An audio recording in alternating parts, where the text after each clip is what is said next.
during Jim Crow, the black family was together. That's right. During Jim Crow, more black people were not just conservative, because black people always have been conservative-minded, but more black people voted conservatively. And then H.E.W., Lyndon Johnson, and then you go down that road, and now we are where we are.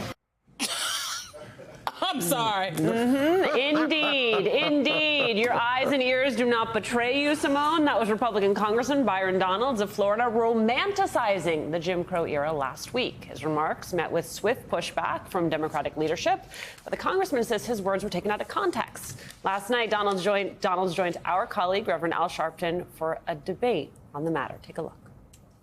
I'm giving you the benefit of the doubt. But look, you were born in Brooklyn. You went down into the South, went to Florida State. You have an interracial marriage. You're the congressman of a district that's not a black district.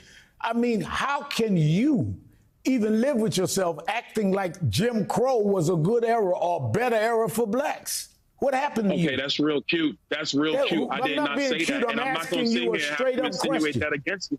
Because right now you're lying about what I said. I did say Jim Crow. I did reference it 3 times. That's not to say that it was better. I never said that. Those words never came out of my mouth. When are you going to get that through your skull and everybody else's skull? I never said that. I just would like to know who he was talking to when he thought that he could speak to Reverend Sharpton like that. I just want to know who he thought he was talking to.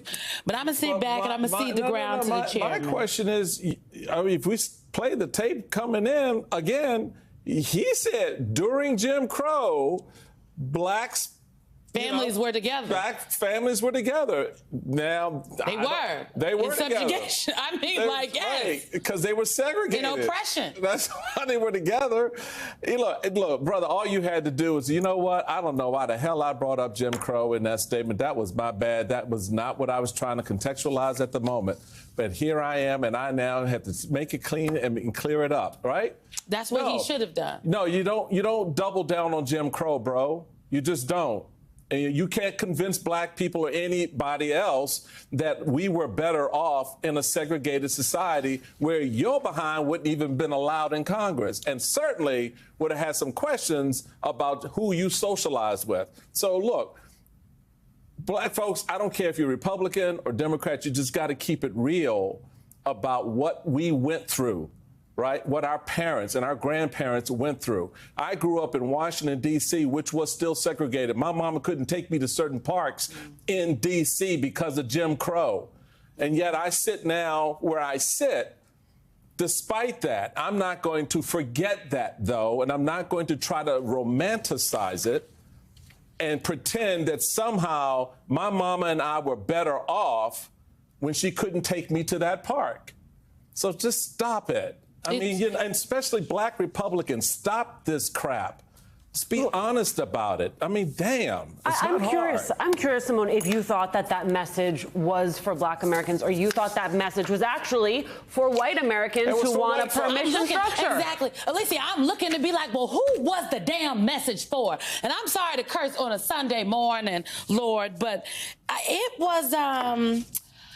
I was having a conversation with someone this week about, black engagement, black voters, the diversity of sentiment among the African-American electorate, especially as we talk about like black men, but also black women. You know, black people are not a monolith. No group of people of color are a monolith. And I believe that we need, Republicans. I believe that we need independents. I don't think everybody should be a Democrat or a progressive in this country. I mean, I still tend to think, my father's no longer with us, but I told him once, I was like, I think you're a Republican, and you just telling me you're an independent voter. So my daddy was a 64-year-old black man from Mound Bayou, Mississippi.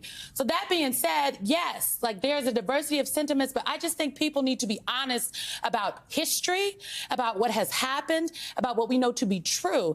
And when you conflate history and you do not speak the truth in order to twist yourself up into a pretzel to appear more palatable, because that is what Byron Donalds was doing. He was trying to not romanticize, trying to sanitize, trying to whitewash Jim Crow. So his message seemed more palatable for people who do, not black people, but for everybody else.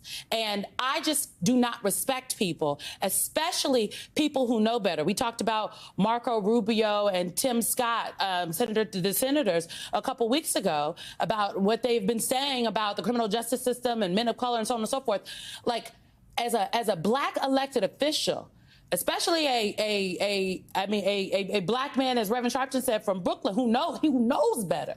He has a responsibility to speak the truth. And, you know, as they like to say, well, I'm not, all skin folk ain't kin folk. And I think that face says it all.